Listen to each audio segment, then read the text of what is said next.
I'm shaking as I type this from my lawyer's office parking lot because the custody hearing just ended 2 hours ago, and I still can't believe what just happened.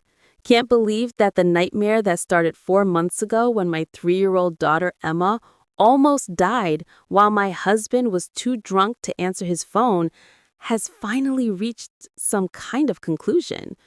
Though calling it a conclusion feels wrong because this is my life, my child's life, and nothing about this feels resolved, even though legally speaking, we just had a major resolution. My name is Sarah, I'm 31 years old, and until September 12th of this year, I thought I had a pretty good marriage to my husband Jake. We'd been together since college, married for 6 years, had our beautiful daughter Emma, who just turned 3 in August, and Jake was a good dad, or at least I thought he was. He played with her, read her bedtime stories, showed up to her little gymnastics classes, did all the things that good dads do.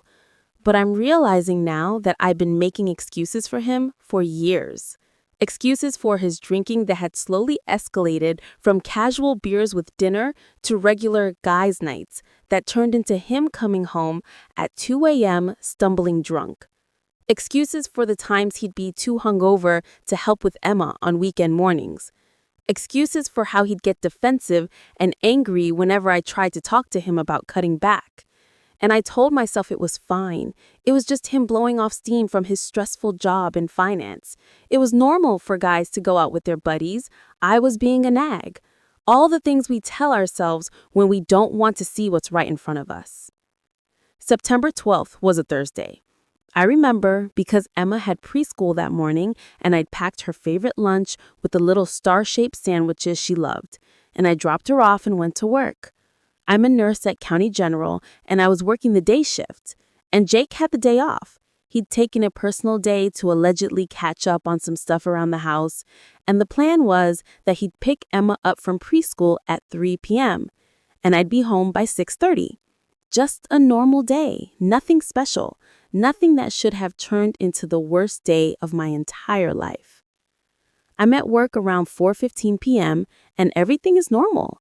I'm checking on patients, updating charts, chatting with my coworkers, when my phone rings and it's Emma's preschool, and the director, Mrs. Patterson, is on the line, and she sounds concerned as she says, "Sarah, hi, I'm calling because Jake didn't pick up Emma at 3, and it's now past 4 and we still haven't heard from him.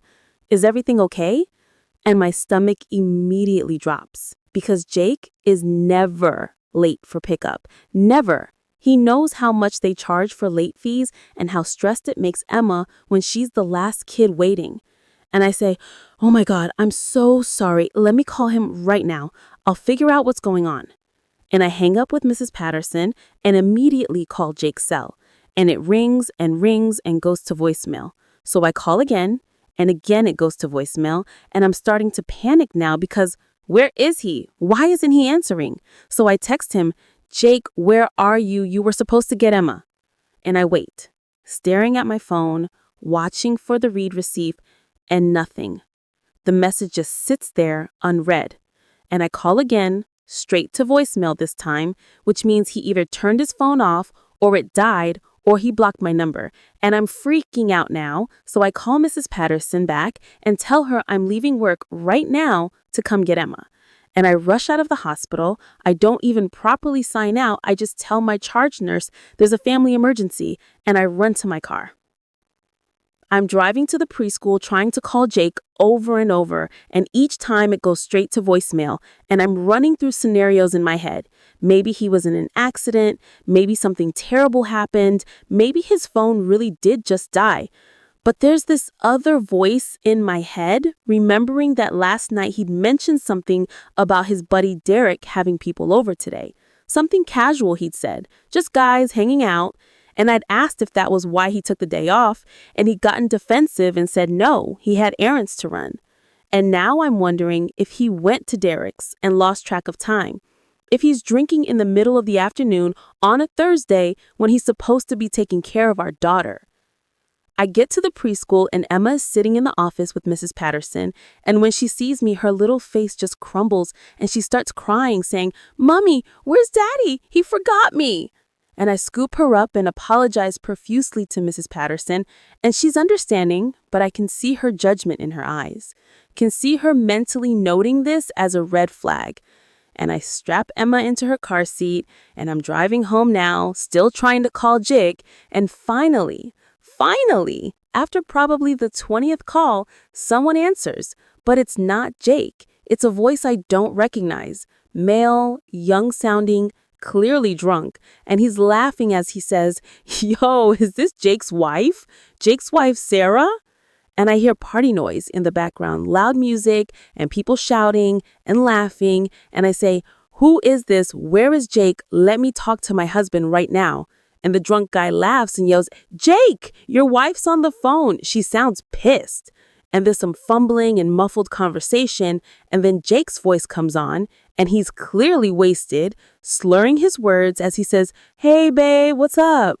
Like this is a casual phone call, like he just didn't get abandoned our daughter at preschool. And I'm trying to stay calm because Emma is in the back seat and I don't want to scare her. So I say through gritted teeth, "Jake, you didn't pick up Emma. I just had to leave work to get her. Where are you?" And he goes quiet for a second and then says, oh shit, what time is it?" And I say, "It's 4:45. You were supposed to get her at 3. Where are you?" And he says, "I'm at Derek's. We were just hanging out and I lost track of time. I'm sorry, babe. I'll come home right now." And I say, "No, you will not come home right now. You're clearly drunk. You stay there. We'll talk about this when you're sober." And I hang up on him. And I'm shaking with anger. And Emma asks from the back seat, "Is Daddy okay?" And I paste on a smile and say, "Daddy's fine, sweetie. He just got confused about the time."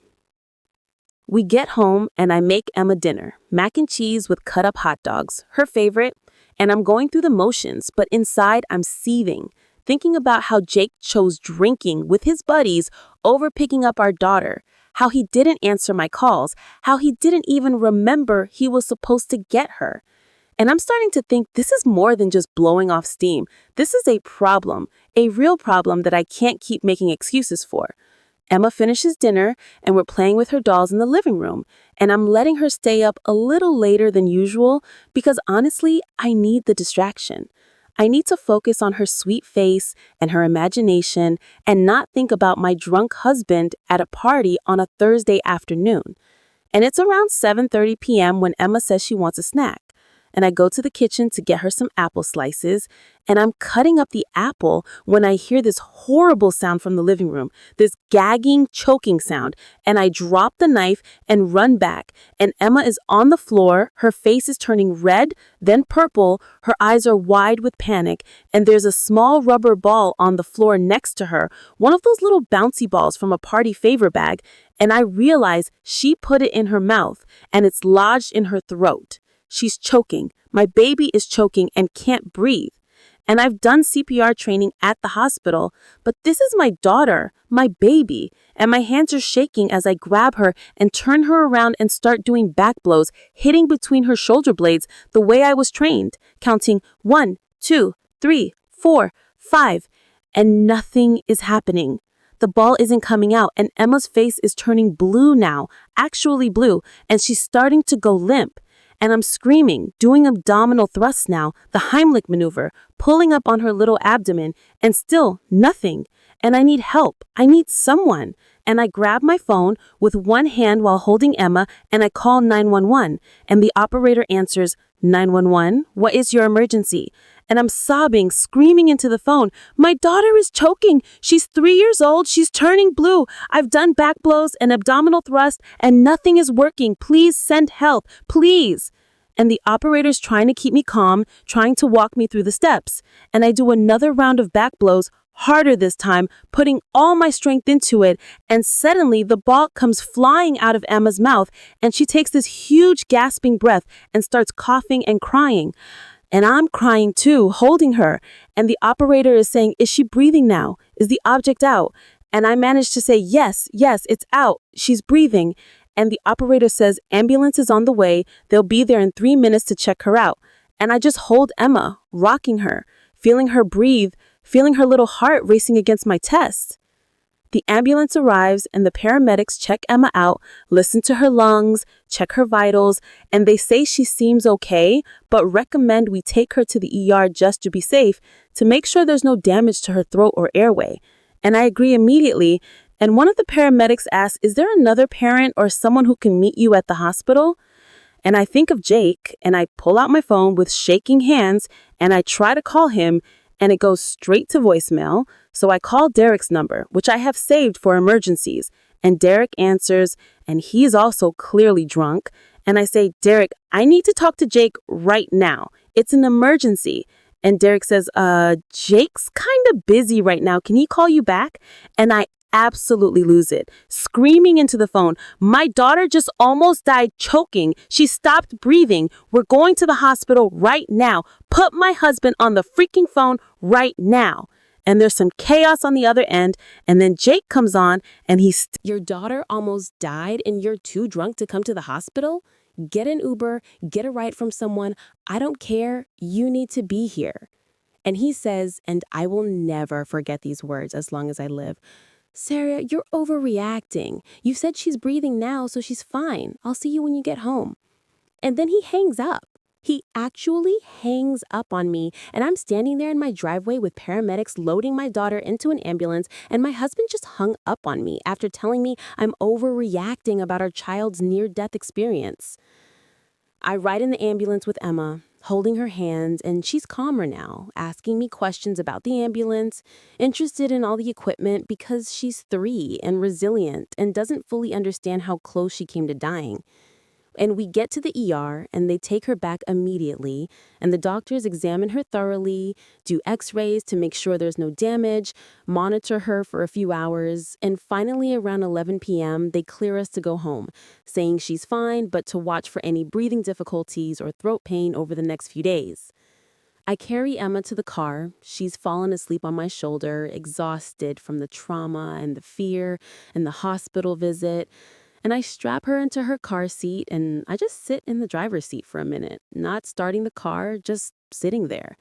And I pull out my phone, and I see I have one text from Jake, sent at 10:47 p.m. And it just says, "You guys good?" And that's it. That's all I get. No apology, no explanation, just, "You guys good?" And something in me breaks, just completely shatters. And I realize I can't do this anymore. Can't be married to someone who prioritizes drinking over his daughter's life. Can't make excuses for someone who thinks I'm overreacting when our child almost died. And I start the car and drive home. And when I get there, Jake's truck is in the driveway. And I carry Emma inside and put her in her bed. And then I go to our bedroom, and Jake is passed out, fully clothed on top of the covers, reeking of alcohol. And I don't even try to wake him. I just take a pillow and a blanket and go sleep in Emma's room on the floor next to her toddler bed, needing to be close to her, needing to hear her breathe. The next morning, Jake wakes up hungover and comes to find me in Emma's room, and he looks like hell, and he says, "Hey, how's Emma?" And I say quietly, because she's still sleeping, "She's fine. No thanks to you." And he winces and says, "Look, I'm sorry I didn't make it to the hospital. I really couldn't drive." And I stand up and walk past him into the hallway, pulling the door mostly closed so we don't wake Emma. And I say, "You couldn't drive because you got drunk on a Thursday afternoon when you were supposed to be taking care of your daughter.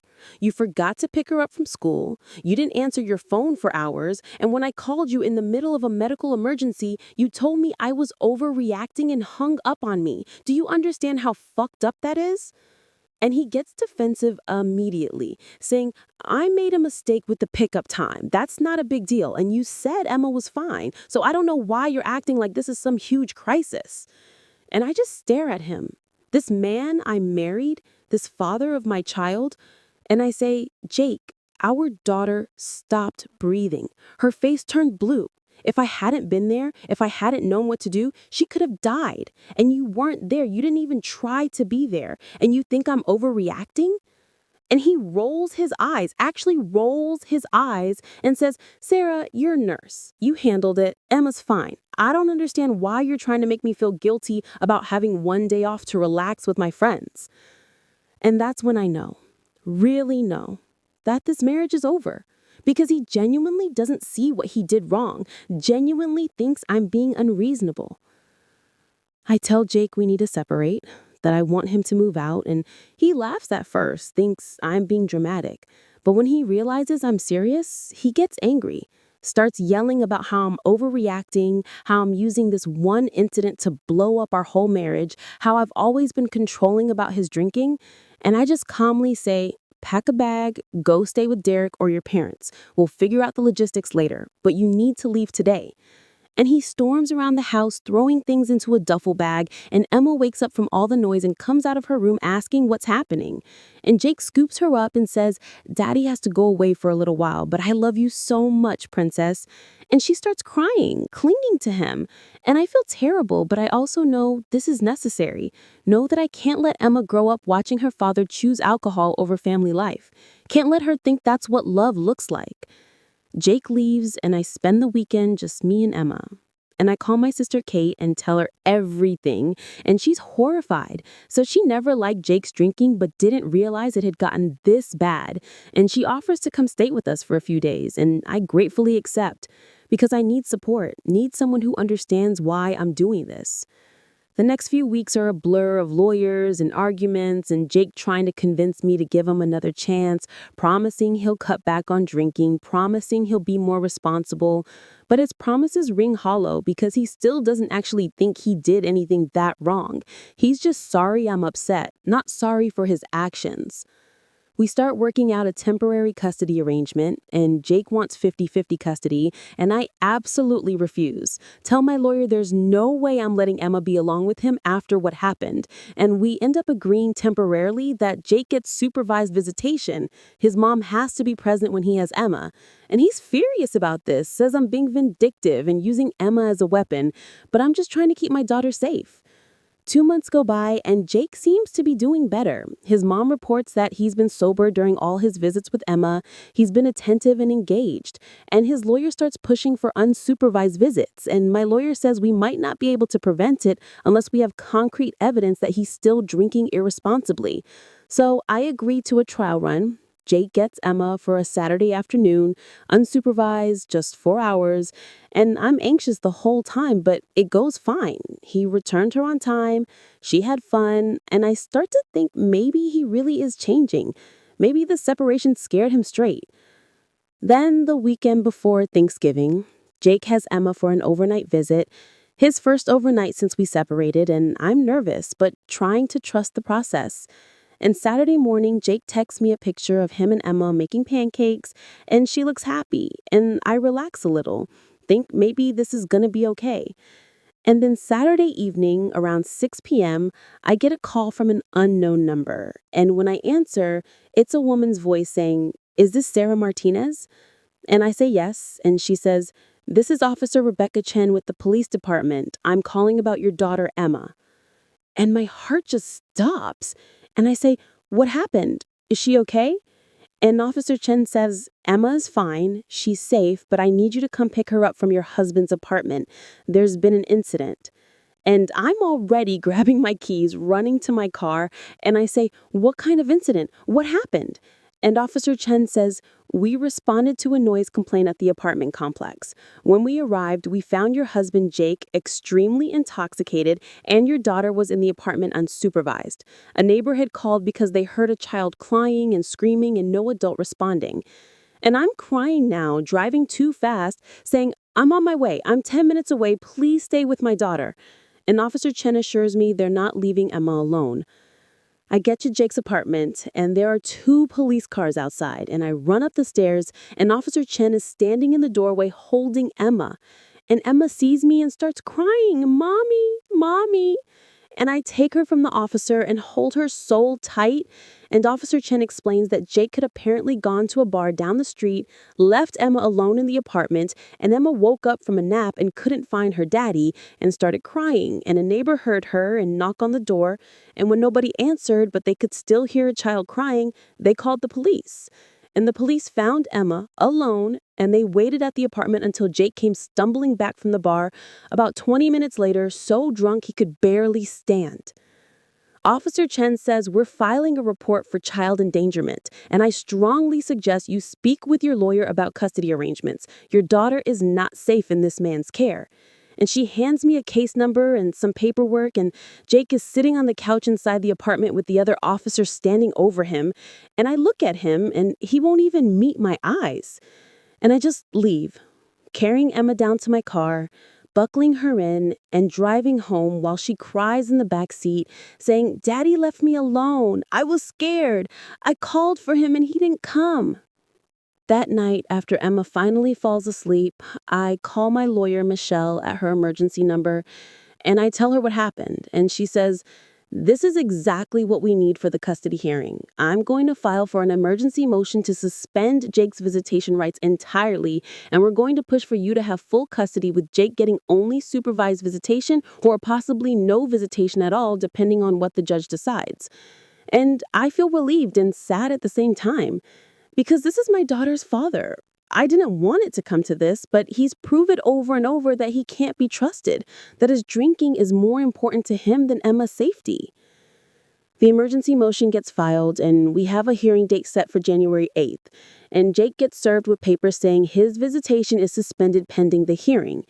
And he calls me screaming about how I'm trying to take his daughter away, how I'm lying to make him look bad, how he barely had anything to drink that night and the police are exaggerating. And I just say, "Jake, you left our 3-year-old daughter alone in an apartment to go to a bar. There's a police report. There's no talking your way out of this one." And I hang up on him. The weeks leading up to the custody hearing are stressful. My lawyer is gathering evidence. We have the police report from the choking incident where Jake didn't come to the hospital. We have the report from when Emma was left alone. We have statements from Emma's preschool about the time he forgot to pick her up. We have text messages and voicemails. And Jake's lawyer is trying to paint him as a good father who made some mistakes, who's been going to AA meetings now, who wants to boo in his daughter's life. And it's all building to this one court date where a judge is going to decide how much access Jake gets to Emma. The night before the hearing, I can barely sleep. I'm lying in bed going over everything that's happened, thinking about that moment when Emma's face turned blue, thinking about her crying alone in that apartment, thinking about all the times I made excuses for Jake's drinking. And I'm terrified that the judge won't see it the way I see it, that Jake will somehow get shared custody and Emma will be put at risk. The morning of January 8th, I put on my most professional outfit, a navy suit I usually only wear to job interviews, and I drop Emma off with my sister and I meet Michelle at the courthouse. And we go through security and find our courtroom, and Jake is already there with his lawyer. And he looks different, clean-cut, sober, wearing a suit, playing the part of the reformed dad, and we sit on opposite sides of the courtroom and won't look at each other. The judge comes in, Judge Patricia Reeves. She's probably in her 60s, has been a family court judge for 25 years, according to Michelle, has a reputation for being tough but fair, and she calls our case and both lawyers give their opening statements, Michelle laying out the pattern of Jake's drinking and the specific incidents that endangered Emma. And Jake's lawyer arguing that Jake has been sober for 3 months now, that he's attending AA meetings, that he's made mistakes but deserves a chance to be a father to his daughter. Then the judge starts asking questions, and she asks me to describe the choking incident in detail. And I tell the whole story, trying to keep my voice steady, explaining how I couldn't reach Jake, how he wouldn't come to the hospital, how he said I was overreacting. And Judge Reeves asks, "And at any point that evening, did Mr. Martinez express concern for his daughter's well-being?" And I say, "No, Your Honor. He told me she was fine and I was overreacting, and he hung up on me." And the judge makes a note and asks Jake's lawyer if he wants to question me. And the lawyer asks, "Mrs. Martinez, isn't it true that Emma was ultimately fine, that no lasting harm was done? And I look right at Jake's lawyer and say, my daughter stopped breathing. Her face turned blue. If I hadn't been there and known what to do, she would have died. So no, I don't agree that no harm was done. She was traumatized, and so was I. And her father couldn't be bothered to show up because he was too drunk. Then Officer Chen testifies about finding Emma alone in the apartment, and she's very professional and factual, stating exactly what she observed, describing Jake's level of intoxication when he returned, stating that in her professional opinion, Emma was in danger. And Jake's lawyer tries to discredit her, suggesting maybe Jake had only been gone a few minutes. But Officer Chen says, based on witness statements from the neighbor and the condition of the apartment, I believe the child had been alone for at least 30 to 45 minutes. And the judge asks Jake's lawyer, does your client dispute that he left a 3-year-old child alone in an apartment to go to a bar? And the lawyer says, my client acknowledges that he made an error in judgment on that occasion, but he believed Emma was sleeping safely and would not wake up. And Judge Reeves actually looks disgusted as she says, a 3-year-old child is not capable of being left unsupervised for any length of time. This is not an error in judgment. This is child endangerment. Jake takes the stand to testify on his own behalf, and his lawyer walks him through his narrative. He admits he struggled with alcohol, admits he's made mistakes, talks about how he's been sober for 3 months and going to AA and therapy, how he loves Emma more than anything, how he wants to be a good father, and he actually starts crying on the stand. And I'm watching him, and part of me feels bad because I did love this man once. We built a life together. But then I think about Emma's blue face and her crying alone in that apartment, and I harden my heart. Michelle cross-examines Jake, and she's merciless. She asks, Mr. Martinez, on September 12th, when your wife called you to tell you your daughter was choking and couldn't breathe, what did you do? And Jake says, I was unable to get to the hospital due to having consumed alcohol earlier in the day. And Michelle says, but you chose to consume that alcohol on a day when you were responsible for your daughter's care, correct? And Jake says, yes, that was a mistake. And Michelle says, and when your wife called you in a panic because your daughter had nearly died, you told her she was overreacting and hung up on her. Is that correct? And Jake looks down and says, I was not in the right frame of mind. I shouldn't have said that. And Michelle presses, so to be clear, your daughter nearly died and you were too drunk to care. Is that accurate? And Jake's lawyer objects, but Judge Reeves says, I'll allow it. Answer the question, Mr. Martinez. And Jake says, quietly, I cared, I just couldn't get there. And Michelle says, you couldn't get there because your drinking was more important than your daughter's life. The hearing goes on for 4 hours, witnesses testify, evidence is presented, and finally both lawyers give their closing arguments. And then Judge Reeves says she's going to take a 30-minute recess to review the evidence and make her decision. And we all file out of the courtroom, and I'm pacing in the hallway. And Michelle keeps telling me she thinks it went well, that the judge seemed sympathetic to our position, but I can't calm down, can't stop thinking about all the ways this could go wrong. Finally, we're called back into the courtroom, and Judge Reeves has us all sit down, and she starts by saying, I've reviewed all the evidence and testimony presented today, and I want to be very clear about something. The primary consideration in any custody case is the best interest of the child. And in this case, the child is a 3-year-old girl who has been put in danger multiple times by her father's alcoholism. And Jake starts to say something, but his lawyer puts a hand on his arm to stop him. And Judge Reeves continues, Mr. Martinez, I don't doubt that you love your daughter, but love is not enough. Children need parents who put their safety and well-being above all else. And you have repeatedly demonstrated that when faced with the choice between alcohol and your daughter, you choose alcohol, and that is unacceptable. And my heart is pounding because I can tell she's building to something. And Judge Reeves says, I am awarding full legal and physical custody to Mrs. Martinez.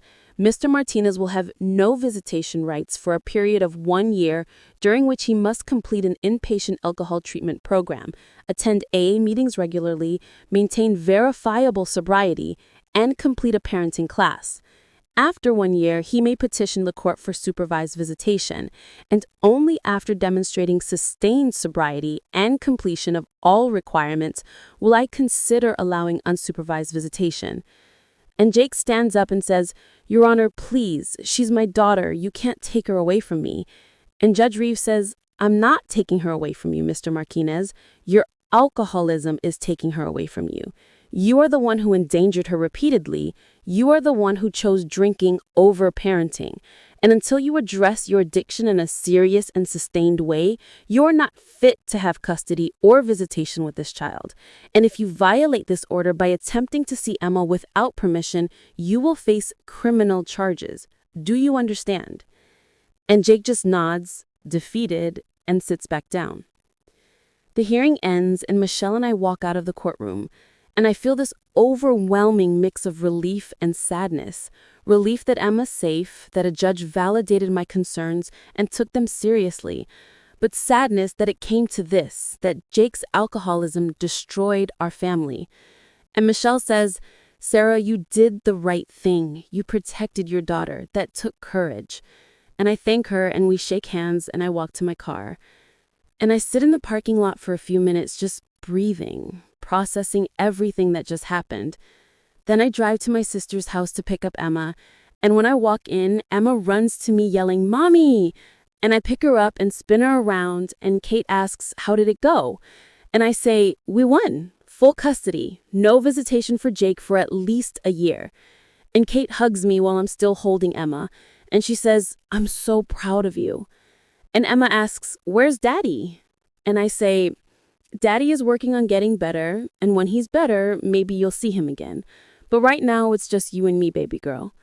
And she seems to accept this, goes back to playing with her toys, and I sit on Kate's couch, watching my daughter play. This little girl who almost died twice because of her father's negligence. And I think about how close I came to losing her. How if I hadn't known CPR, if I hadn't been home that day, if that neighbor hadn't called the police, Emma might not be here. It's been 3 weeks since the custody hearing now, and Jake has checked himself into a 30-day inpatient rehab program. His mom called to tell me, and I said I hope it helps him. I genuinely do.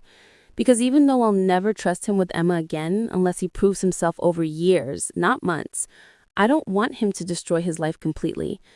I want him to get better, for his own sake, if not for Emma's. Emma asks about her daddy sometimes, and I tell her he's sick and getting medicine to feel better, which is true in a way, and she seems okay. She's resilient. She's in therapy to process the trauma of being left alone and the choking incident, and her therapist says she's doing well, that kids are remarkably adaptable. I'm doing okay too.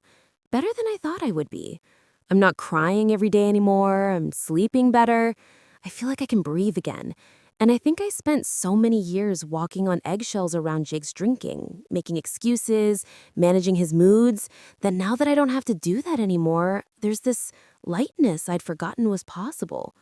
My friends have been amazing, rallying around me, and I've started going to Al-Anon meetings for families of alcoholics. And hearing other people's stories makes me realize how common this is. How many people are married to or related to addicts who put their substance above everything else? And it helps to know I'm not alone. Helps to hear from people who've been through this and come out the other side. I'm rebuilding my life as a single mom, and it's hard. Emma asks for her daddy at bedtime sometimes, and it breaks my heart. But I know I did the right thing. I know that protecting her was more important than preserving the illusion of an intact family. And when she's older and can understand, I'll explain it all to her. I'll tell her that sometimes loving someone means setting boundaries, means saying no, means walking away when staying would put you or someone you love in danger. And I hope she'll understand. Hope she'll see that I loved her enough to be the bad guy, loved her enough to blow up our family to keep her safe.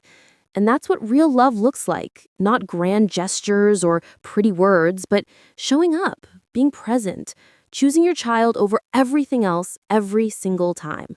And that's something Jake never learned to do.